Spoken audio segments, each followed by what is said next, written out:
혹시 당신은 모르는 사람을 당신의 연인으로 착각하는 실수를 해본 적이 있나요? 한 번은 극장에서 화장실을 다녀온 한 여성이 남자친구의 귀에 커다란 똥침을 놓았다고 자랑하다가 그가 자신의 남자친구가 아니라는 사실을 깨닫고는 영화도 보지 않고 도망쳤다는 우스갯소리가 있었습니다. 오늘 이야기는 한국인 남자를 만나겠다며 집을 나간 쌍둥이 동생을 찾으러 한국에 온 한 프랑스 여성의 이야기입니다. 그녀는 동생을 만나러 가는 길에 모르는 한국 남자가 자신의 허리를 감쌌고 자기도 모르게 그의 정강이를 걷어찼다고 말했습니다. 그녀는 이런 저급한 나라에서 어서 빨리 동생을 데리고 나가고 싶다는 생각뿐이었습니다. 그리고 동생의 남자친구를 만나자마자 그녀는 최악이야 라고 말했습니다. 과연 무슨 일이 있었을까요? 안녕하세요. 제 이름은 카미유입니다. 저에게는 알리사라는 쌍둥이 동생이 있습니다. 우리는 얼굴이 완전히 똑같은 일란성 쌍둥이로 거울을 보는 것처럼 외모가 같지만 성격은 정반대로 자랐습니다. 태어날 때부터 저는 세상을 향해 소리를 질렀지만 알리사는 조용히 주변을 관찰했습니다. 엄마는 제가 태어나자마자 병원이 떠나가라 울었다고 했고 알리사는 동그란 눈으로 세상을 바라보았다고 했습니다. 그 차이는 우리가 자라면서 더욱 분명해졌습니다.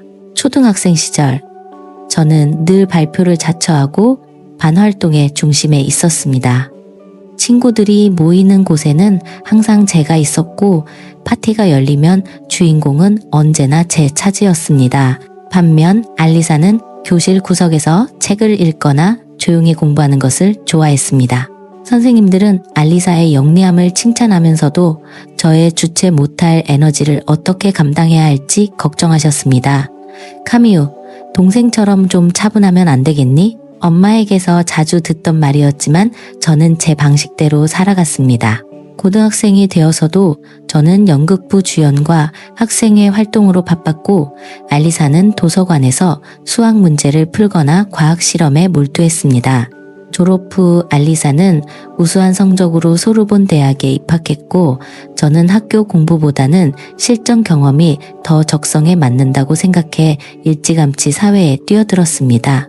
대학은 나중에 가도 돼. 지금은 진짜 경험이 필요해.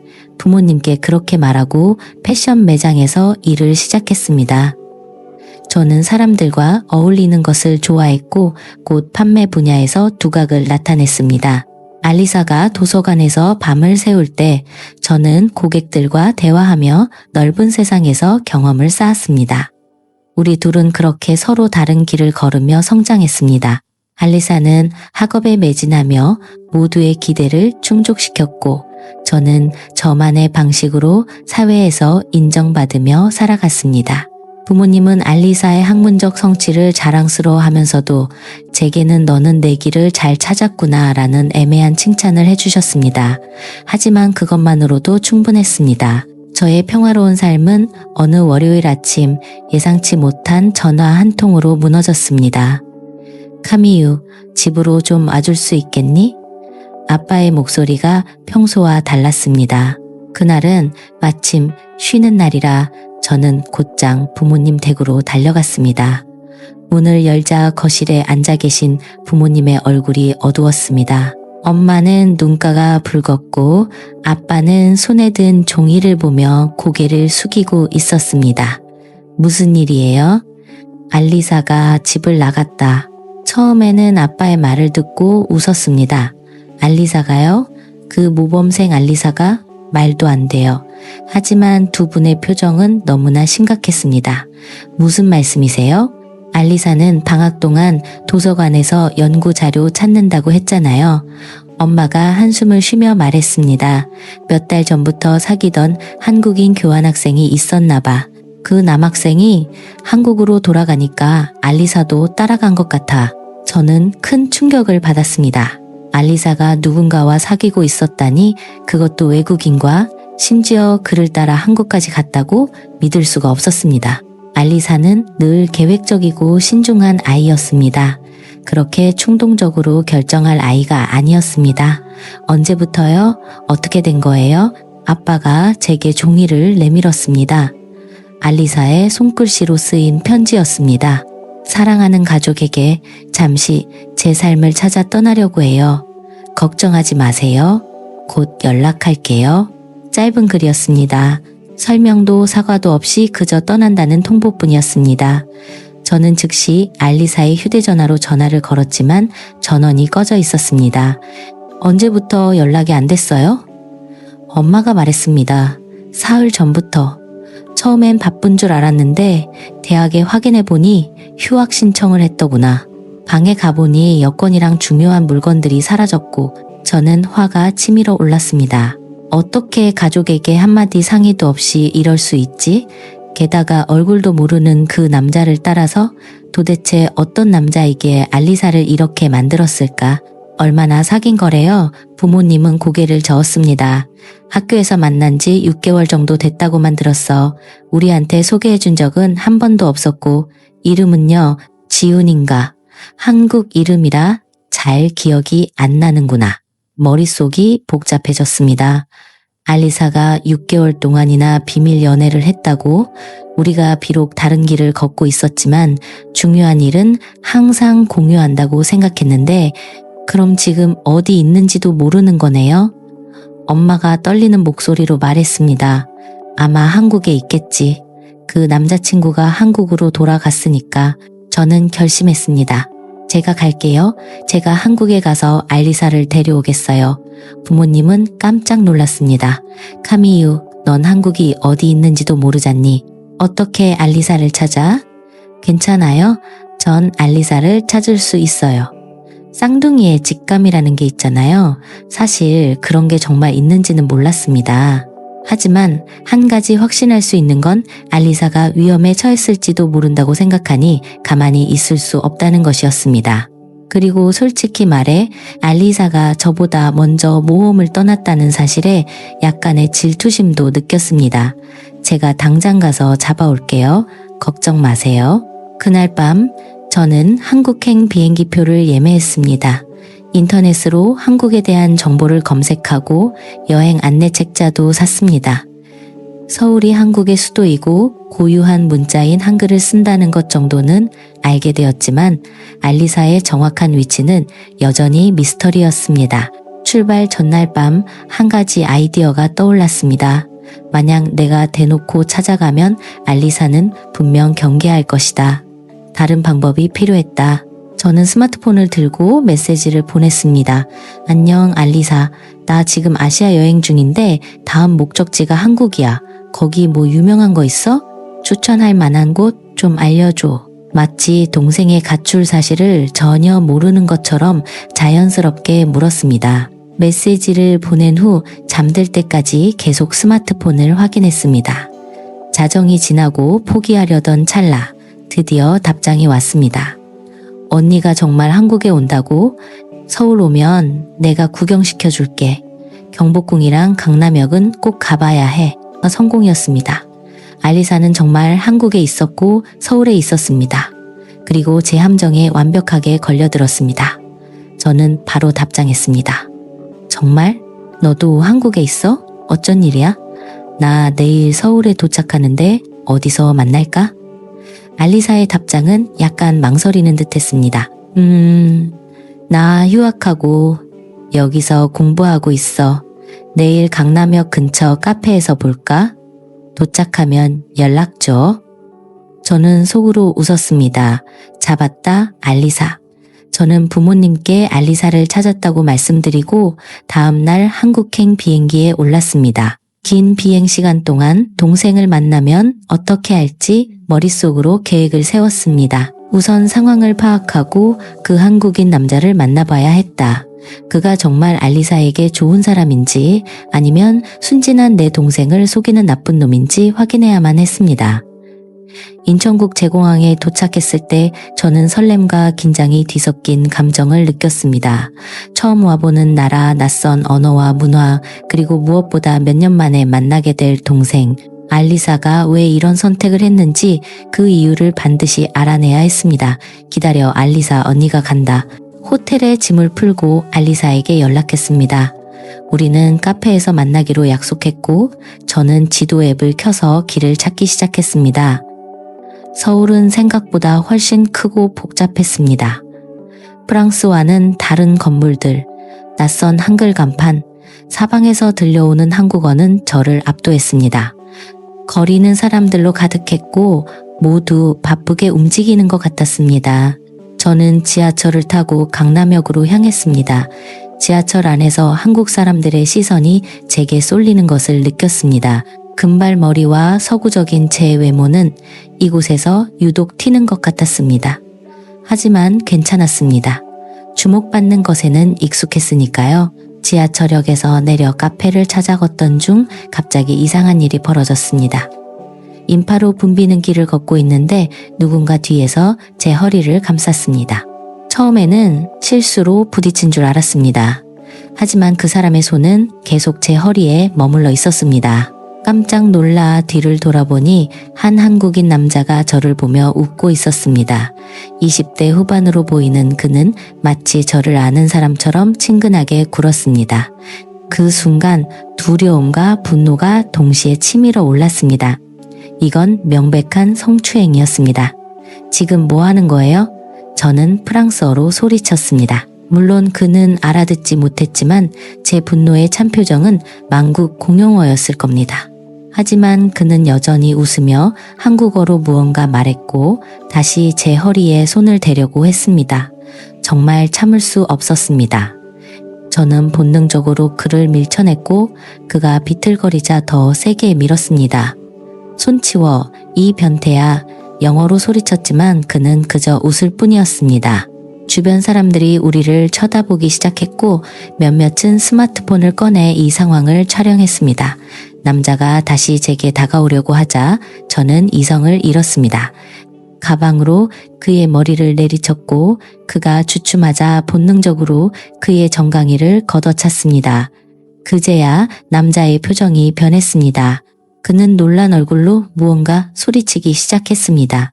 사람들이 더 많이 모여들었고 남자는 주변 사람들에게 무언가 설명하는 듯 했습니다. 몇몇은 저를 이상한 눈으로 쳐다봤습니다. 한 사람이 영어로 말했습니다. 그가 당신을 자기 여자친구로 착각했대요.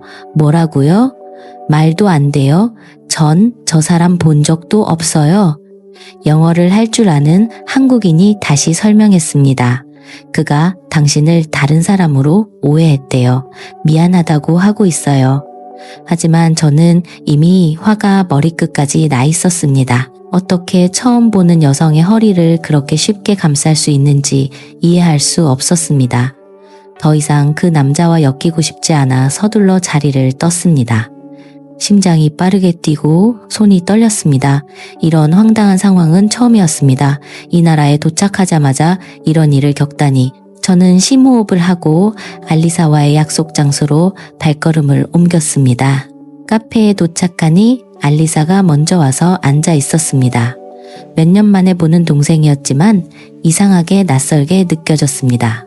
얼굴은 여전히 저와 똑같았지만 눈빛이 달라져 있었습니다. 더 자신감 있고 편안해 보였습니다. 언니, 알리사가 달려와 저를 꽉 껴안았습니다. 진짜 올 줄이야. 완전 놀랐잖아. 저는 억지 미소를 지었습니다. 방금 겪은 일 때문에 아직도 분이 풀리지 않았지만 일단 동생을 만난 기쁨에 집중하려 했습니다. 하지만 그 이야기를 꺼내지 않을 수 없었습니다. 알리사, 한국은 정말 끔찍한 나라야. 자리에 앉자마자 제가 말했습니다. 방금 길에서 어떤 남자가 내 허리를 만졌어. 이게 대체 뭐야? 여기선 이런 일이 흔한 거야? 알리사의 표정이 걱정스럽게 변했습니다. 무슨 일이었어? 자세히 말해봐. 저는 방금 겪은 일을 자세히 설명했습니다. 허리를 감싼 남자부터 그를 밀치고 걷어찬 것, 그리고 주변 사람들의 반응까지 알리사는 잠시 생각하더니 말했습니다. 언니, 그건 아마 오해였을 거야. 한국은 그런 나라가 아니야. 사람들은 다들 예의 바르고 여성을 존중해. 그래? 그럼 그 남자는 왜 내 허리를 만졌는데? 그것도 처음 보는 외국인을? 알리사가 한숨을 쉬었습니다. 정말 언니를 다른 사람으로 착각했을 수도 있어. 알리사, 한국 문화는 조금 달라. 연인 사이의 스킨십은 자연스러운 편이거든. 그래도 언니가 불쾌했다면 정말 미안해. 잠시 침묵이 흘렀습니다. 문득 궁금해졌습니다. 그런데 넌 왜 여기 있는 거야? 왜 말도 없이 휴학하고 한국에 온 건데? 부모님이 얼마나 걱정하는지 알아?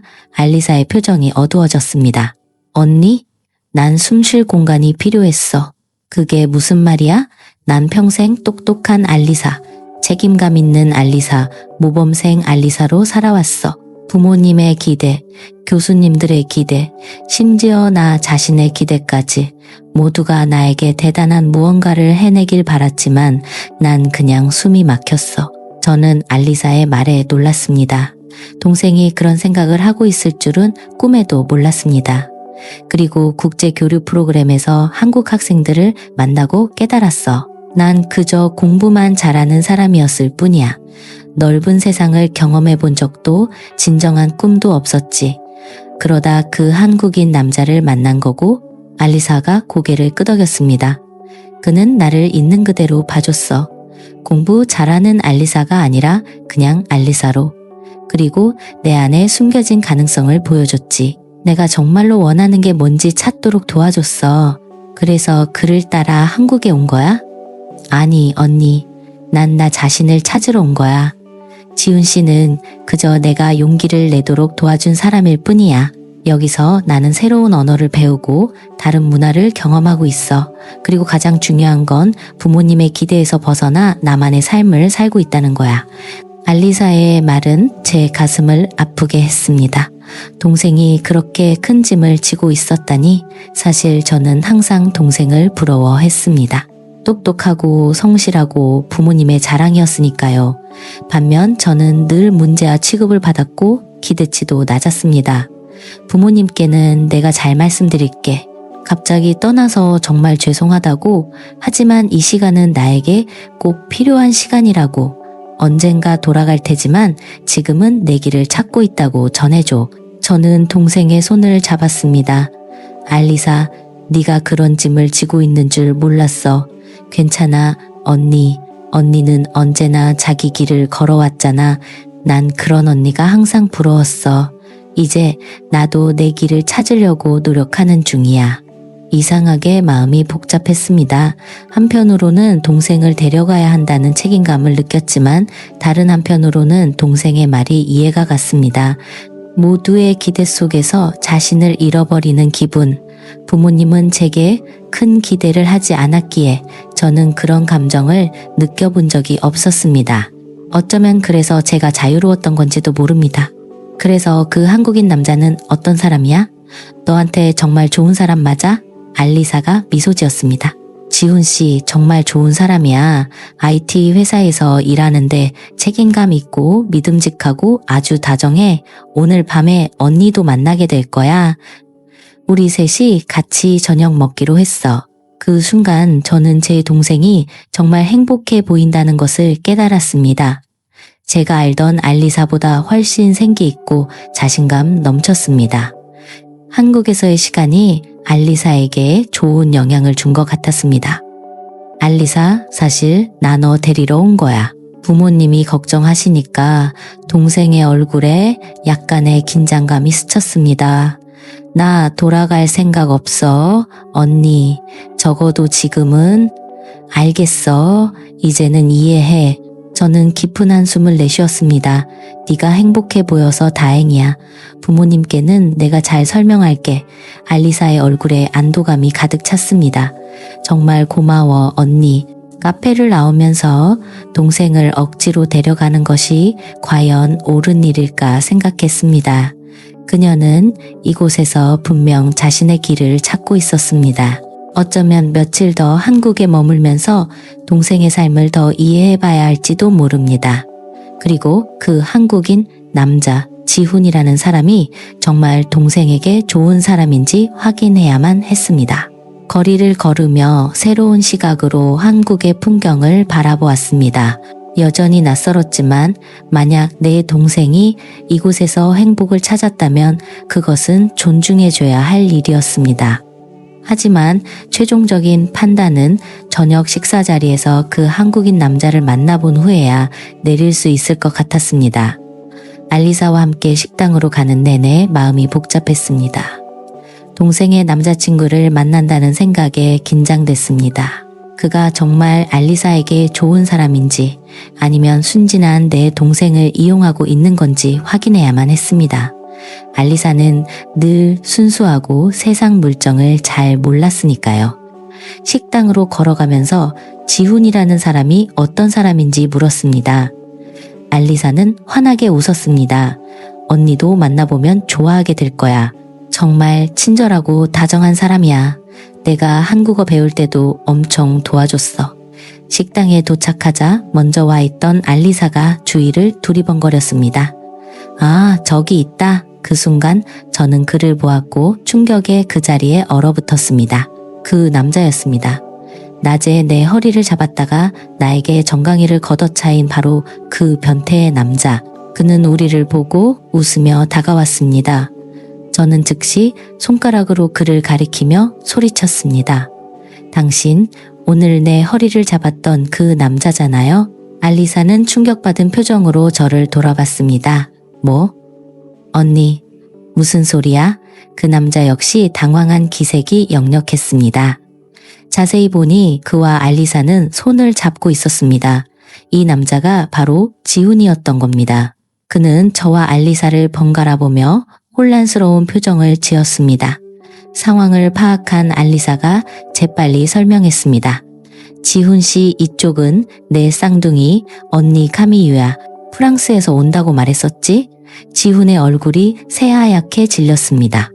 그는 한국말로 빠르게 무언가 말했고 알리사는 푹 하고 웃음을 터뜨리더니 제게 설명해 줬습니다. 지훈은 제게 깊이 고개를 숙이며 영어로 말했습니다.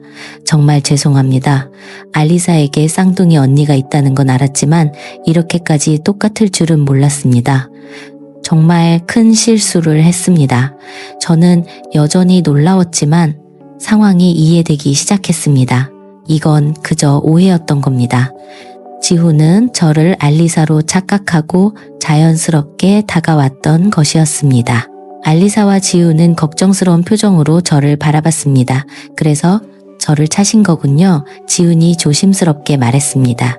이해합니다. 모르는 남자가 갑자기 다가왔으니 얼마나 놀라셨겠어요. 그의 진심 어린 사과에 제 분노는 서서히 누그러졌습니다. 죄송해요. 제가 너무 세게 찬 것 같네요. 알리사가 웃으며 우리 사이를 파고들었습니다. 자자, 오해도 풀렸으니 이제 앉아서 밥 먹자. 배고파 죽겠네. 자리에 앉아 어색한 분위기가 흘렀습니다. 지훈은 여전히 민망한 표정이었고 저도 약간 불편했습니다. 알리사가 분위기를 풀기 위해 말을 꺼냈습니다. 언니 지훈 씨는 판교에 있는 IT 회사에서 소프트웨어 개발자로 일해. 프랑스에 교환학생으로 왔을 때 우리 대학에서 특강을 한 적이 있어. 지훈이 고개를 끄덕였습니다. 네, 소르본 대학에서 6개월 동안 공부했습니다. 그때 알리사를 만났죠? 처음엔 친구였는데 제가 먼저 고백했습니다. 알리사가 자랑스럽게 말했습니다. 이것도 언니 덕분이야. 언니가 항상 원하는 게 있으면 솔직하게 말해야 한다고 했잖아. 지훈이 미소 지었습니다. 알리사는 제가 만난 사람 중에 가장 똑똑하고 용감한 사람이에요. 프랑스어도 완벽하게 구사하고 지금은 한국어도 정말 빨리 배우고 있습니다. 음식이 나오자 지훈은 제게 한국 음식을 자연스럽게 설명해 줬습니다. 한국의 문화와 예절에 대해서도 이야기해 줬습니다. 그는 제가 생각했던 것보다 훨씬 친절하고 교양 있는 사람이었습니다. 알리사를 바라보는 그의 눈빛에서 진심이 느껴졌습니다. 한국에서는 연인 사이에 스킨십이 흔한 편인가요? 문득 궁금해져 제가 물었습니다. 지훈은 잠시 생각하더니 말했습니다. 세대마다 다르긴 한데 젊은 연인들은 자연스럽게 손을 잡거나 허리를 감싸기도 해요. 하지만 공공장소에서 키스하는 건 좀 조심하는 편이죠. 프랑스랑은 조금 다를 거예요. 그렇군요. 오늘 일은 정말 죄송해요. 제가 너무 놀라서 그랬어요. 지훈이 웃었습니다. 아닙니다. 제가 더 조심했어야죠. 다음부터는 꼭 얼굴을 먼저 확인하겠습니다. 식사를 하는 동안 저는 지훈에 대해 더 많이 알게 되었습니다. 그는 부산 출신으로 서울에서 대학을 다녔습니다. 프랑스 문화에 관심이 많아 교환학생을 신청했고 그곳에서 알리사를 만났다고 했습니다. 그의 이야기를 들은 이 알리사가 왜 그에게 빠졌는지 이해가 갔습니다. 지훈은 똑똑하면서도 겸손했고 다른 문화에 대한 깊은 존중심을 가지고 있었습니다. 솔직히 알리사가 한국에 오겠다고 했을 때 저도 많이 놀랐습니다. 지훈이 고백했습니다. 프랑스에서의 삶이 완벽해 보였거든요. 좋은 대학, 훌륭한 성적, 보장된 미래, 하지만 난 행복하지 않았어. 알리사가 조용히 말했습니다. 모두의 기대 속에서 숨이 막혔어. 지훈 씨는 나에게 공부 외에 내가 할 수 있는 다른 가능성들을 보여줬어. 저는 동생의 손을 잡았습니다. 이제야 네가 왜 이런 선택을 했는지 알 것 같아. 식사를 마치고 우리는 서울의 밤거리를 걸었습니다. 지훈은 우리를 한강변으로 데려갔습니다. 서울의 한강 야경은 정말 아름다웠습니다. 높은 빌딩들의 불빛이 강물에 비쳐 마치 별들이 쏟아져 내린 것 같았습니다. 알리사, 여기서 뭐해? 제가 물었습니다. 지금은 국제학교에서 프랑스어를 가르치고 있어요. 지훈이 대답했습니다. 그리고 한국어도 열심히 공부하고 있죠.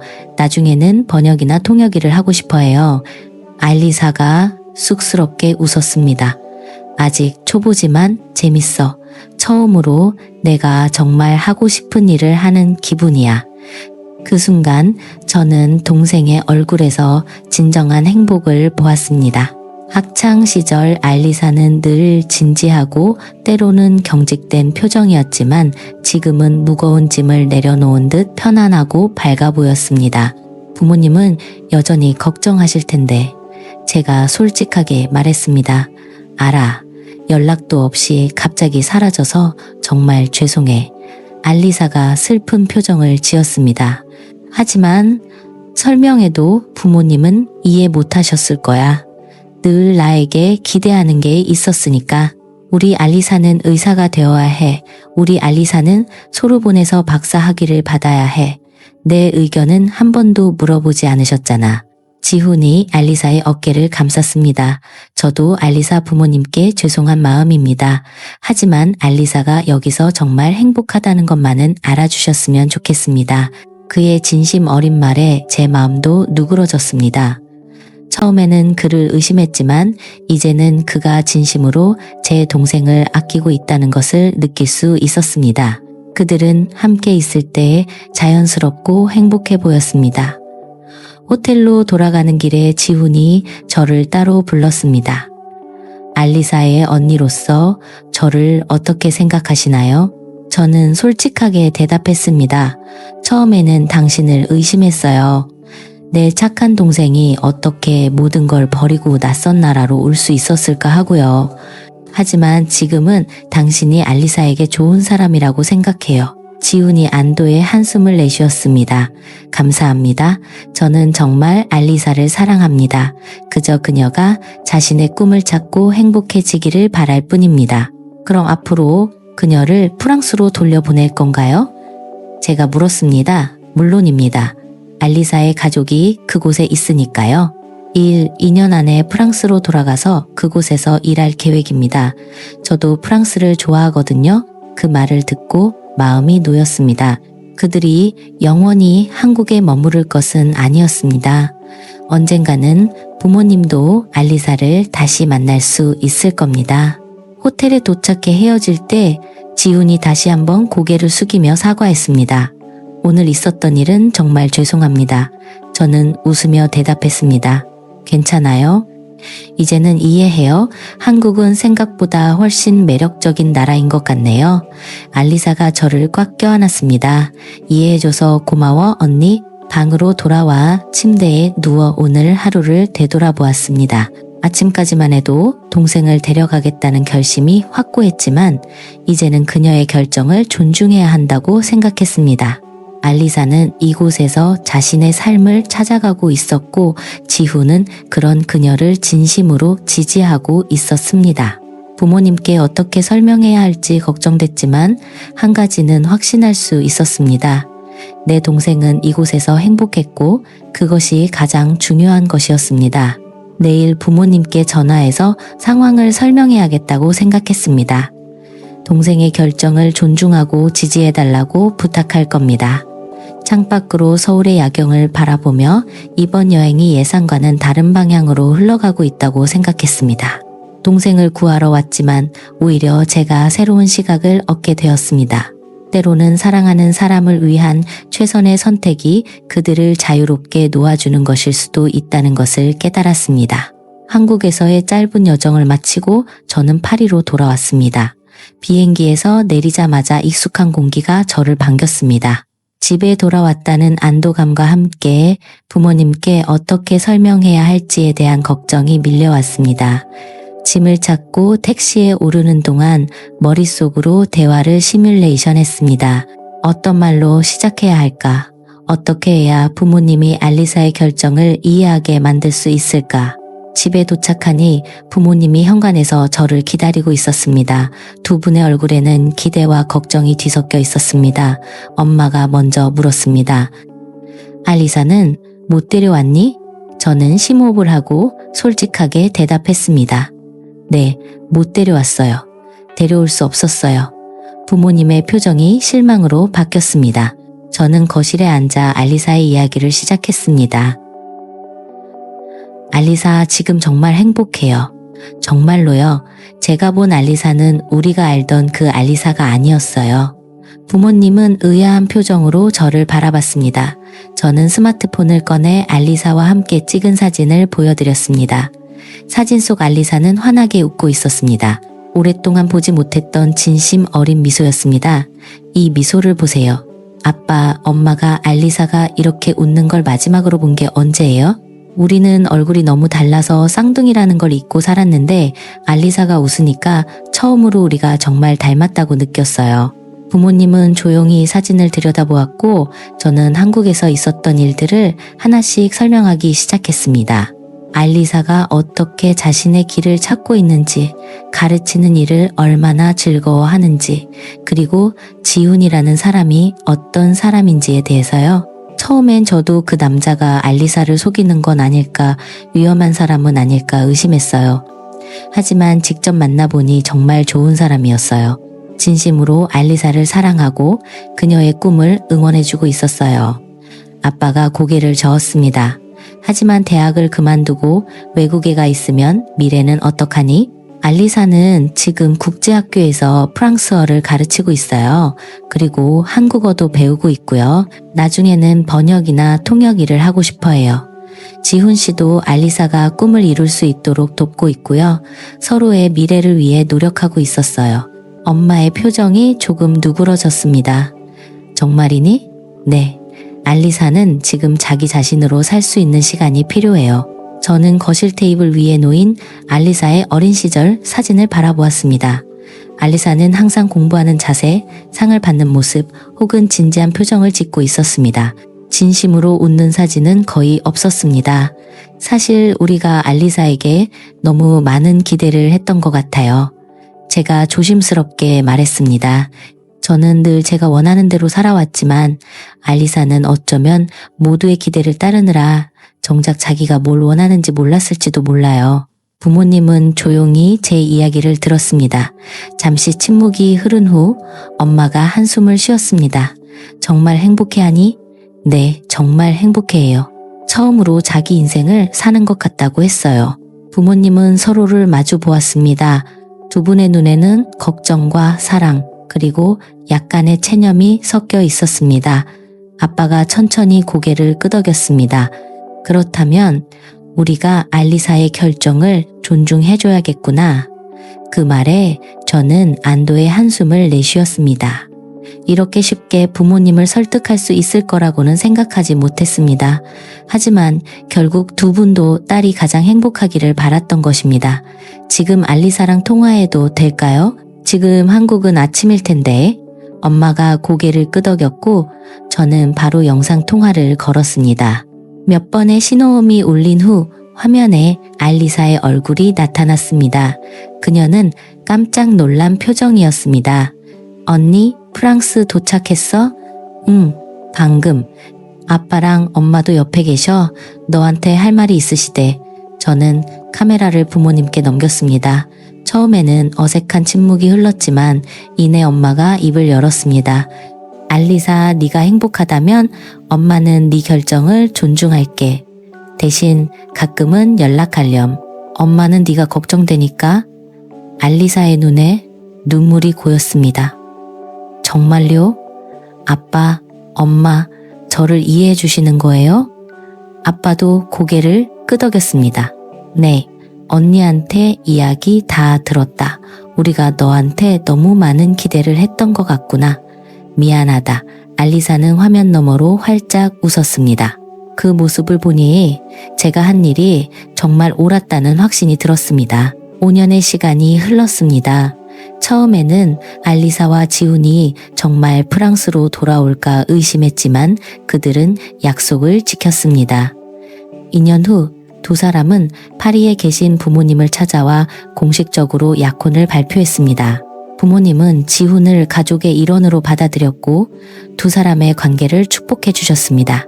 저는 여전히 파리에서 패션 업계에 종사했지만 알리사의 용기에 영감을 받아 저 자신도 조금씩 변화를 시도하기 시작했습니다. 외국어를 배우기 시작했고 가끔은 새로운 경험을 위해 여행을 떠났습니다.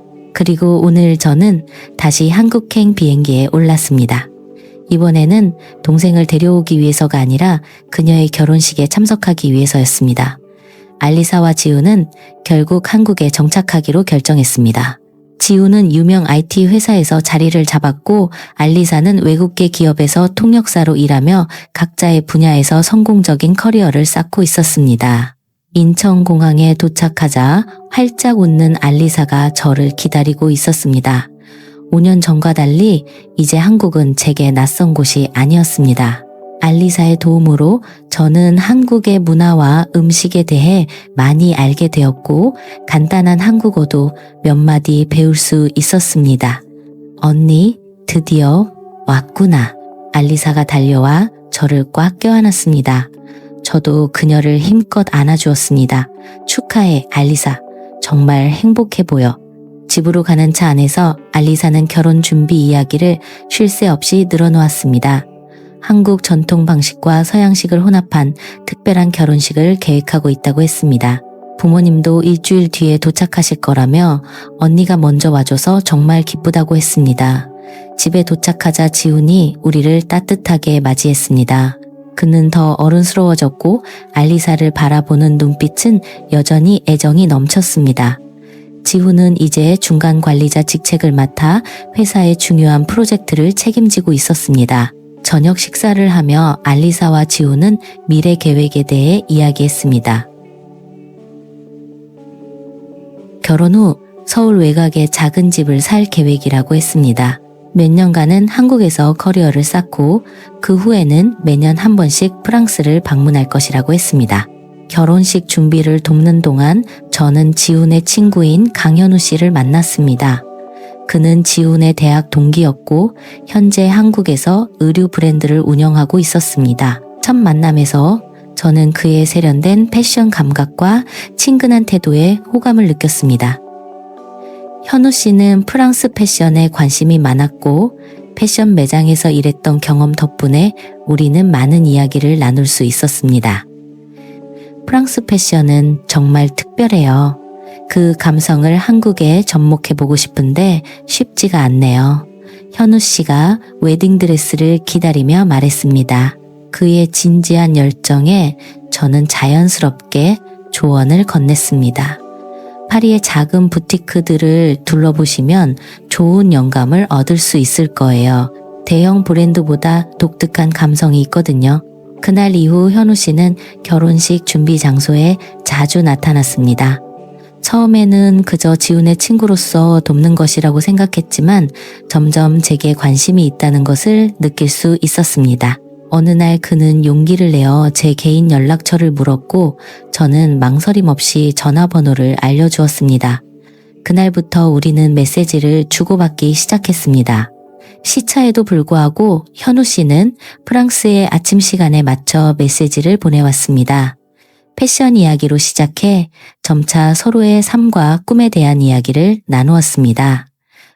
한국에 더 오래 머물 계획은 없으세요? 어느 날 그가 조심스럽게 물었습니다. 그 질문에 심장이 두근거렸습니다. 솔직히 말해 현우 씨와의 대화는 하루 중 가장 기다려지는 시간이 되어 있었습니다. 저는 그의 패션에 대한 열정, 새로운 것에 대한 호기심, 그리고 제 의견을 존중해주는 태도가 좋았습니다. 결혼식 전날, 현우 씨는 저를 한강변으로 초대했습니다. 서울의 야경 속에서 그는 조심스럽게 자신의 마음을 고백했습니다. 처음 만났을 때부터 카미우 씨에게 끌렸어요. 이런 감정은 처음이에요. 심장이 세차게 뛰었습니다. 저 역시 현우 씨에게 특별한 감정을 느끼고 있다는 것을 부인할 수 없었습니다. 저도 현우 씨가 좋아요. 하지만 우리는 서로 다른 나라에 살고 있잖아요. 현우 씨가 제 손을 잡았습니다. 제안할 게 있어요. 제 브랜드에서 프랑스 라인을 만들고 싶은데 저와 함께 일해주시겠어요? 카미우 씨의 패션 감각과 프랑스 문화에 대한 이해가 필요해요. 그의 제안에 놀랐지만 동시에 가슴이 뛰었습니다. 새로운 도전, 새로운 나라에서의 시작, 그리고 현우 씨와 함께 할 수 있는 기회. 결혼식 날 알리사가 제게 물었습니다. 눈치가 빨랐던 모양입니다.